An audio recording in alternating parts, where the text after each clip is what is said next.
I don't know what he's doing. He's doing something. Oh, okay. You can start anytime. Okay. This is an oral history interview conducted for the Witness to War Serving a Nation project at Nauset Regional High School on Cape Cod, Massachusetts. For the sake of this interview, please state your full name and community in which you now reside. Robin Callaghan, and I live in South Yarmouth. Okay. So how did you end up on Cape Cod? My parents started vacationing here probably about 15 years ago. I had moved to Florida after graduating college, and I decided to move back up here, so I stayed at their summer residence as a temporary stopover until I found my next place. And what was your childhood like? I grew up in Franklin. I grew up in Massachusetts. Lived at home until I was 25, and then packed up and moved to Florida, just on a whim. And what made you interested in military action?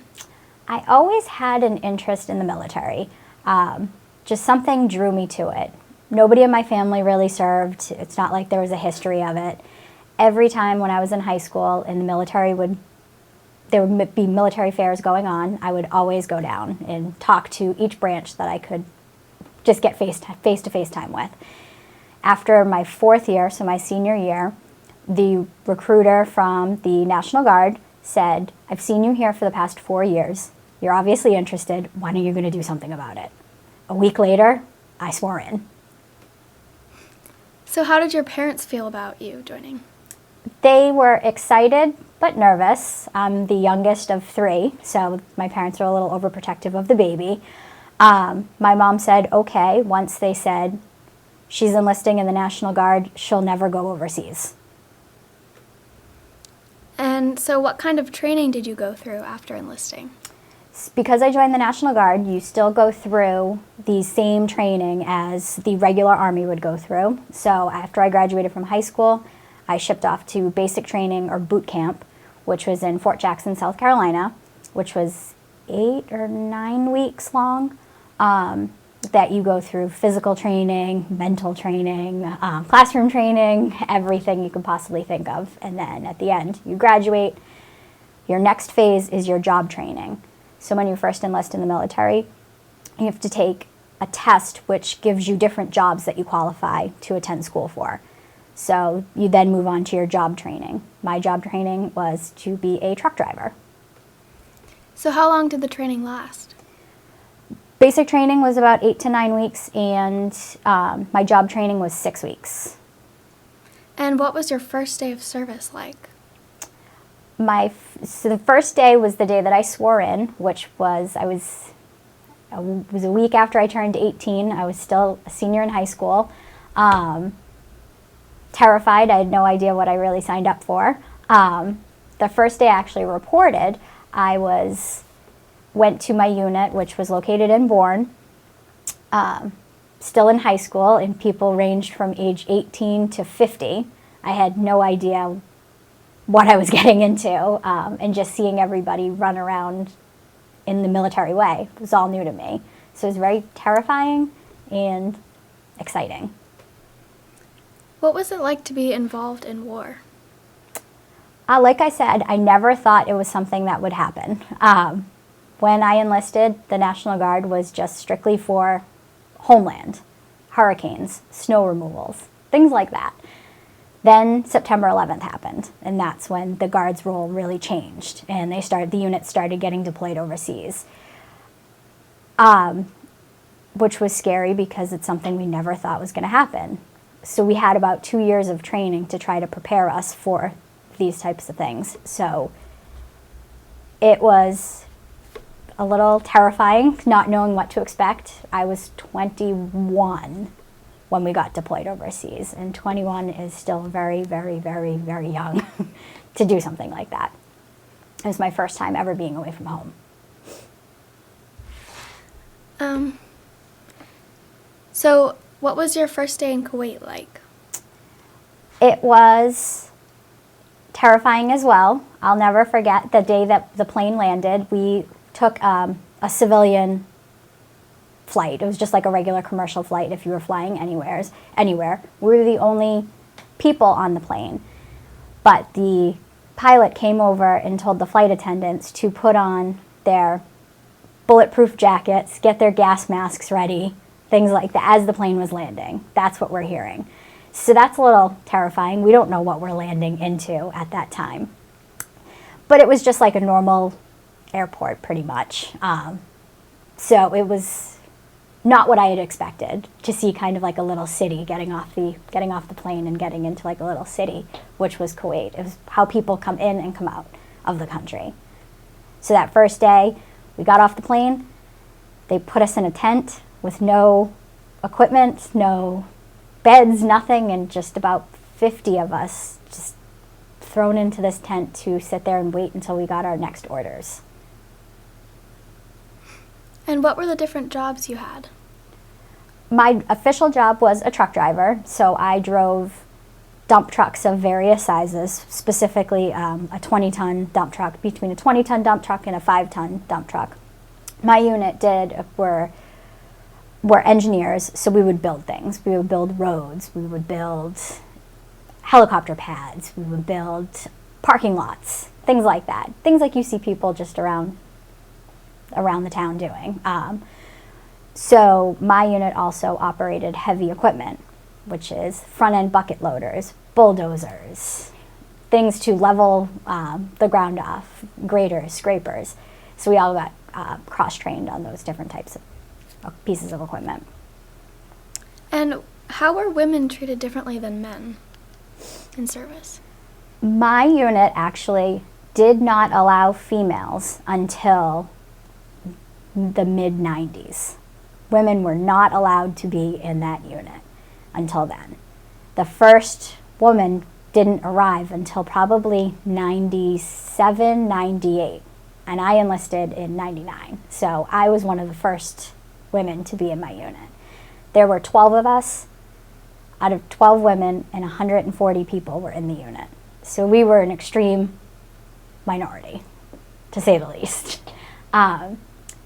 My platoon sergeant treated us like we were his daughters. So he was very protective of us, would do whatever he could to make sure that we felt comfortable, felt safe, and didn't want to put us in any type of situation that we didn't feel comfortable with. So who had the greatest impact on you during your service? I would have to say my platoon sergeant. He was a father figure, still could call him to this day. I've been out for 10 years now.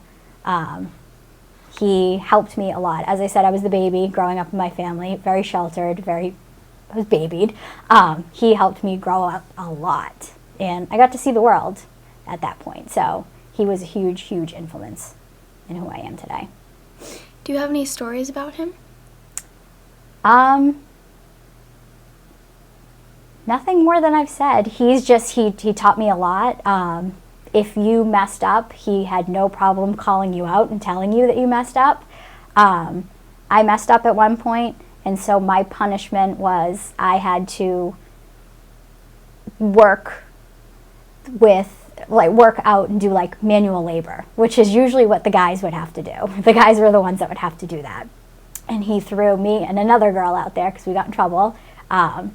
So he made us do the manual labor that just the guys would do, digging a hole, spreading stone, just things that nobody wanted to do, those jobs that you don't really want to do. He would make you work and it was work hard because it will make you better. What was Kuwait like? It was very hot and very different. It was, on an average day, it was anywhere from 120 to 130 degrees every single day. Sand everywhere. No trees. Completely different environment. Women, obviously, were not allowed in the military over there. At one point, we stayed in a Kuwaiti barracks, a Kuwaiti military barracks, and we were there for about a month, and then they said, we can't handle having your females here. You all need to leave. And so we were asked to leave the Army base, the whole company, not just the females. But that was one thing, that females were just, it was very, very different. A very different environment over there. And what were the people like in Kuwait? They were very nice. We didn't have a lot of interaction with people outside. A lot of our work was strictly on the base camp. At some points, they would take us out into town, into the city, so that they called them morale, just to keep your morale up, keep you happy, and keep you grounded, because you're away from your home, your family.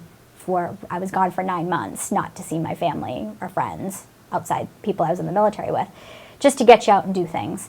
And the people I stood out. At that time I had blonde hair, so I stood out.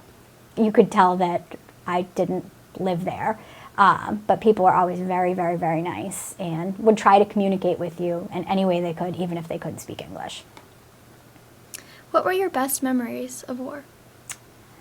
The friendships that I developed, the family my second family that I have, I still keep in contact with these people to this day, and it's been over 10 years. They were a huge part of my life. Friends that will never, ever go away. Go to people's weddings. You may not see them. We get together every Veterans Day. I may see them once a year, but these people will always be a part of my life. Any specific stories of good memories? Mainly just the friendships that I've made, the people, just how much they will have your back and do whatever they can to help you out. Even today, regardless of how much time has passed, they're there for you. And what was your darkest moment? While we were deployed, because we stayed in Kuwait the entire time, we were not really officially in combat. The final step that we had before we came home was to load all of our equipment on a ship. So your equipment is shipped just on a boat across the ocean. So that's what we were doing. We did it for a few days, and we were in 24 hours.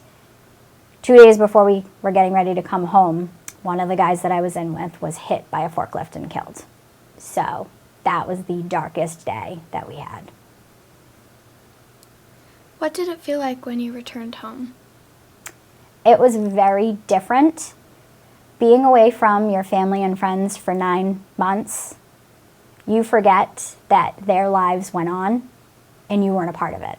So for 9 months, you had a completely separate life, and now you're trying to jump right back in where you left off. The hardest thing was being around my friends and having them talk about things that I didn't get, I wasn't a part of, and all I knew was my time in Kuwait. This is what I did in Kuwait, and I felt like friendships got a little strained because you were just away from people for so long. It was very hard to keep that relationship going. How were you treated by others when you arrived home? I was treated great. My family and friends were fabulous. They wanted to be a part of everything. The town that I grew up in, they had a welcome home breakfast for me and myself and another guy that had been deployed overseas. They had a breakfast, invited us to speak. They made us the Grand Marshal in the 4th of July parade, had us march in the parade, invited us to be a part of the VFW. The town was wonderful. School was also great because I was in the middle of college that I just went to my first class and I withdrew. When I came home, I went right there and said I want to start back up, and they were perfectly fine with it. What is VFW?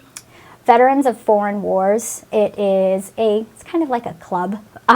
So for people that are in the military, pretty much most towns have a VFW. The Cape is a little bit different. So it's something you pay. You have to be deployed overseas. You have to be a veteran.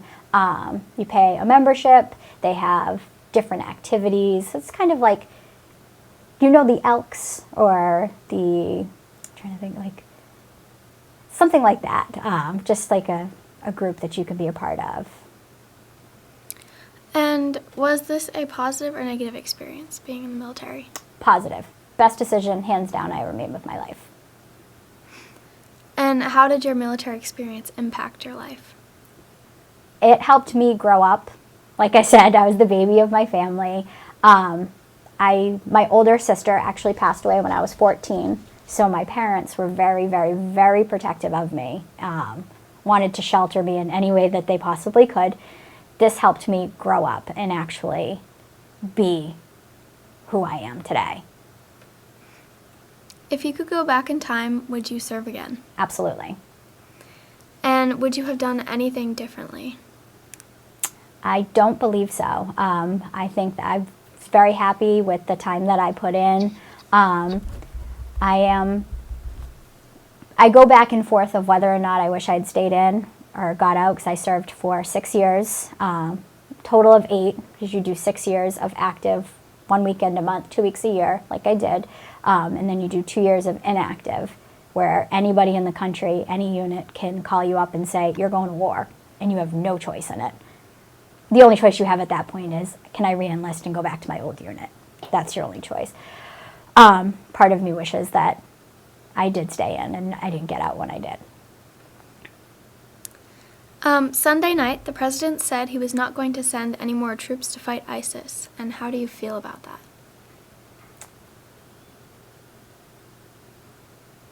There are a lot of people that are willing to fight, and if you have the people that are willing to fight, let them. And currently, what are your views on war? Unfortunately, it is something that is going to happen and will continue to happen. Like I said, it's something I would never, I'm glad that I got to have that experience. I do believe it should be somebody's choice of whether or not they want to enlist in the military. If someone close to you is thinking about enlisting, what advice would you give them? Think about the jobs that you're choosing. Don't choose something. The way that it was explained to me is, when you're picking your job, pick something different. Pick something crazy and off the wall that you wouldn't typically do. Joining the Guard, it's the 1 weekend a month, 2 weeks a year. You don't want to do the same thing that you're doing Monday through Friday. This is your time away. So that's why I picked to be a truck driver. So I didn't plan on being a truck driver Monday through Friday, so this was something fun and different to do. That's something that I would recommend as well, not to do what you plan on doing Monday through Friday. Know that it's going to change your life completely, and it's going to make you a completely different person, but in a positive way. And how do you feel about Iraqis today? In what way? The people as a whole. I think they're great people. I have no issues with them in particular. Everybody that I came in contact with was wonderful. I feel as though it's the same as here. We have good people, and there are not so good people. So unfortunately, I don't want to really lump anybody into one category. Do you have any specific stories that impacted you in your life? In regards to my deployment, or in regards to the deployment? I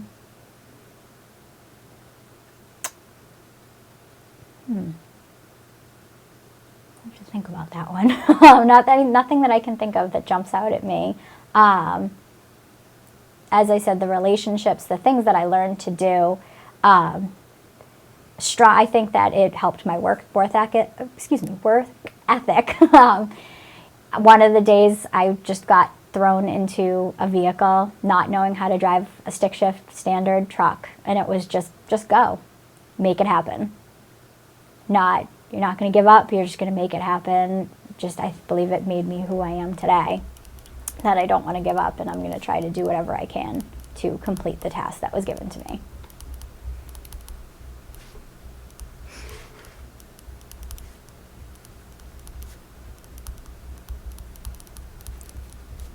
Would you change anything about your experience? Like outside elements that you couldn't have controlled, would you change them? The heat was definitely brutal. No, so that was one of the things that was tough. The environment itself was not the most comfortable to live in. When we first got there, we were sleeping on the floor, and there were all sorts of critters running around, so that was a little intense. And because you don't have the comforts of home, it was missing out on those things. So of course you would want to have a bathroom and a shower, and not use porta potties and timed water-resistant showers.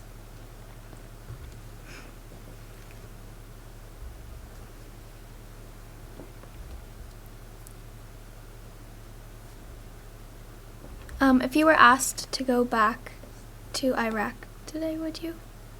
I would. I was actually talking about that the other day. If I was able to re-enlist today, I would. Unfortunately, I've reached the age that they won't let me.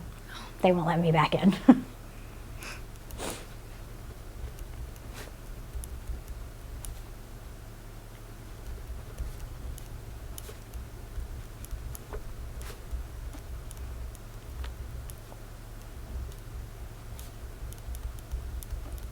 Do you feel like if you were a man, your experience would have been different? I think if I was in another branch of the military or if I was in a different unit, yes. But because of where I was and the people that I had around me, like I told you that there was only 12 of us out of 150 people. And my platoon sergeant, who was raising 3 daughters already, there was 5 of us, 5 females in my platoon. So he scooped us up and treated us like his daughters, that he did whatever he could to protect us and make sure that we weren't put into any type of situation. He would always question us to make sure that we felt comfortable where we were, if we were ever put into a situation that we didn't feel comfortable with.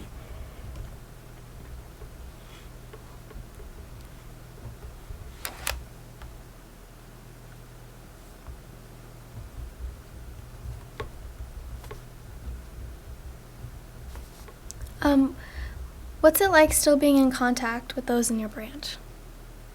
It's great. Like I said, we get together every year on Veterans Day. It's a tradition that started the first time my unit got deployed to Saudi Arabia back in, I think it was 92 or 93. They started going to the VFW every Veterans Day. No contact, no planning, just everybody started showing up there every Veterans Day.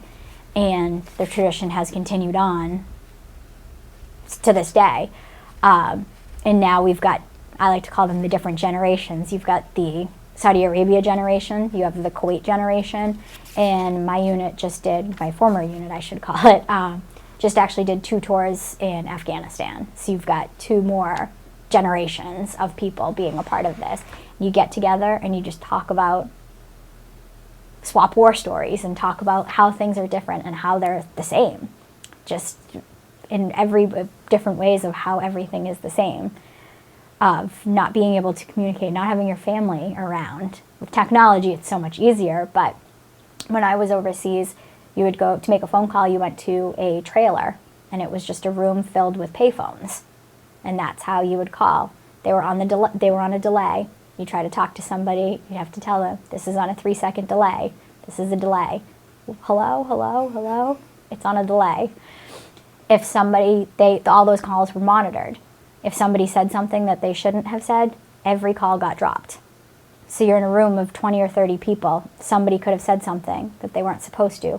Every call got dropped. So you had to start that process all over again and call whoever you were calling. And it was a time limit. You were only allowed, I think, 5 to 10 minutes per time. And you'd wait in line for hours. Cell phones were just coming out at that point. Not everybody had them. And we ended up getting some prepaid cell phones while we were over there, which helped out a lot so that you could communicate with your family and actually talk to them when you wanted. A limit on how many times you could call? Not once we got the cell phones. That was pretty much however often you wanted to do it. But it was very expensive because they were prepaid. They made a fortune off those phones. The phones were a couple $100, and you would spend at least $200 to $300 a month on minutes. And that was just like basic minutes. It wasn't a lot of minutes, not like you're using a lot of minutes to actually try to use the phone. And are you still in contact with your platoon captain? Yes. So I actually just saw him this past Veterans Day. I see him at least once a year. We try to do Veterans Day as well as Memorial Day. One of the other traditions that we do is go down to the National Cemetery in Bourne and place flags and visit the guy that passed away right before we came home. So what was that experience like? Which one? When he passed away. It was like we were working 24-hour operations, so we would do 12 two 12-hour shifts, and he was working on the day shift. And this was the fun time. This was the fun experience that you were supposed to have. Driving different pieces of equipment. As silly as it sounds, you've been driving the same thing for the past 9 months. It's exciting to try something new. Just something as little as that. This was the fun part. We're going home. This is it. Never expected something like that to happen. And to be hit by a vehicle in a parking lot, that's what happened right before we came home. The one thing that they did do is they delayed our coming home so that we could all fly home together. So he was on the plane with us when we got to come home. So we came home as a full unit. And how did everyone in your branch change throughout your deployment? You became a lot closer to people. One of the things that's different with the National Guard versus regular Army or other branches of the military is you do short stints with different companies. You don't find a lot of people that have been with the same unit for more than a couple years. Usually it's 2 to 3 years, maybe 5. Not really anything more than that. With the Guard, you've got people that have been in that unit for 30 plus years. That they started when they were 18 and they're just going to live it out until the military says you can't come anymore. You just become so close with people. One of the examples I have is I was friends with a couple of the girls, but not all of them. One of them, we became such good friends, and a year later I was a bridesmaid in her wedding. Never ever would I have thought that would have happened prior to the deployment. These people become your family. You just become so close, and everybody's willing to teach you. They want to make you better. They want to make you a better person, make you a better soldier.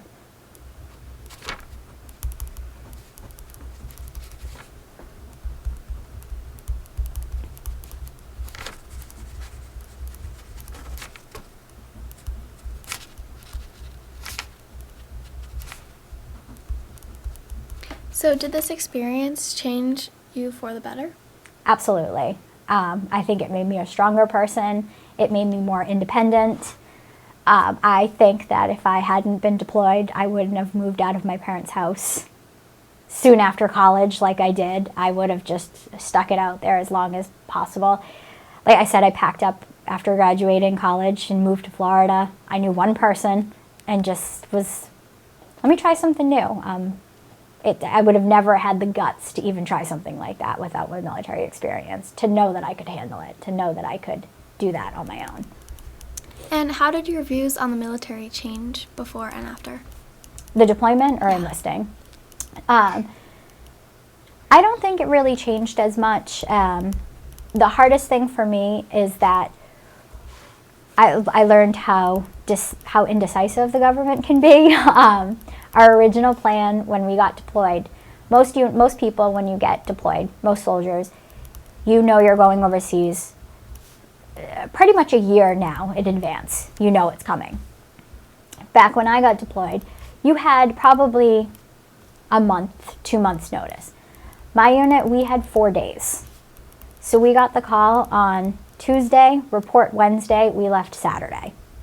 That's to pack up your life, say goodbye to your family, and get ready to go somewhere where you don't know what's going to happen. We had no idea what we were going into. We had no clue. And we were going to go to Fort Drum, New York, spend a week there, and then we were heading off to Turkey. We got to Fort Drum. A week later, the government said, sorry guys, you guys aren't going to Turkey anymore. And they deployed all of these troops to specifically invade through Turkey. That was what our mission was, is to go in through Turkey, to go to Baghdad, right down. And then they said, never mind. So then we sat there for 2 months until they tried to figure out what to do with us. Because they had nothing, they didn't have a clue of what to do with all of these units that they deployed. Okay. If you could say anything to the man who was killed in your section, what would you say? Thank you for everything that you had done for us. He was a great, wonderful guy. Would do anything and try to teach anybody that he possibly could teach. He was a fabulous man. Say thank you for everything that he had done for us. Thank you for your time. Thank you. Anything else you want to say? No, I think that's it.